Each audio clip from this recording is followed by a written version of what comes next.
Stop on live national television. Two powerful political enemies were locked in a brutal fight over voting rights, following the script to the letter.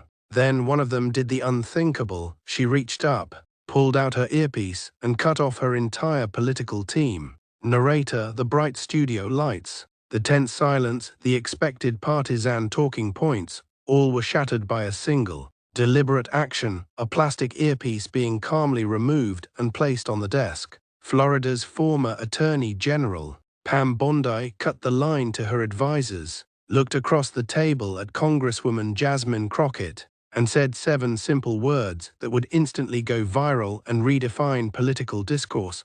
Let's have a real conversation about this. What was in the document that caused this seismic shift? And how did one small piece of paper convince one of the nation's most committed conservatives to publicly admit, "I need to reconsider my position"? This entire segment was billed as the partisan showdown over voting rights. On one side you had Pam Bondi, a staunch Republican advocate for election security and strict voter ID laws. On the other, Congresswoman Jasmine Crockett, a Democrat from Texas, arguing fiercely for expanded access and against restrictive rules that disproportionately affect minority and low-income voters. For the first 20 minutes of the debate, the exchange was exactly what you'd expect. Bondi cited examples of voter irregularities, emphasizing the need for robust verification. Crockett countered by highlighting the problem of reduced polling places and unfair burdens on certain communities.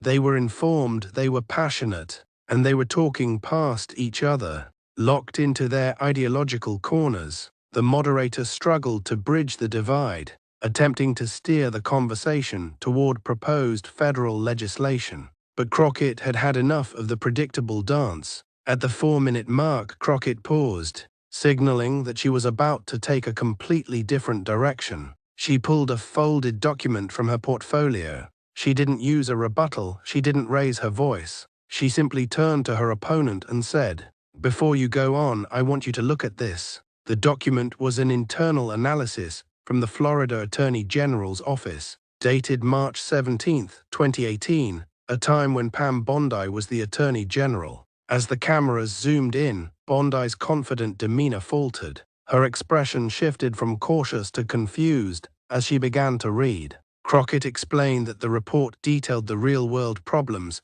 with the very same voter ID law Bondi's team had defended in court. The studio fell completely silent. The report revealed that about 27,000 registered voters, many elderly, rural or low income, would face major hurdles obtaining the proper identification. Crockett specifically pointed to a case study about a 78-year-old veteran who had made 3 unsuccessful trips trying to secure valid identification. For nearly 30 seconds, an eternity in live television, Bondi said nothing, her confidence visibly drained into shock. Finally, Bondi looked up, wrestling with the words. Her voice, usually sharp and commanding, was softer, honest. "Congresswoman Crockett, I've never seen this report," she admitted. "If what you're showing me is accurate, then I need to reconsider my position."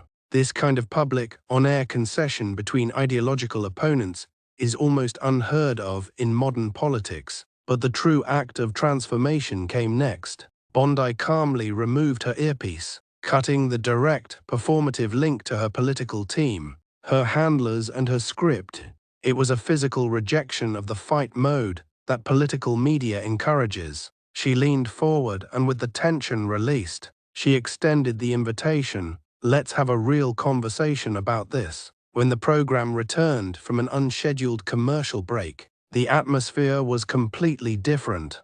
The goal was no longer to win an argument, but to find a solution. Bondi spoke first. "I still believe election integrity means a great deal to me, but every eligible voter should be able to cast a ballot without facing unnecessary hurdles." She acknowledged the report's failure. "We identified real problems that were never fixed. That's a failure I have to own." Crockett didn't gloat, she engaged.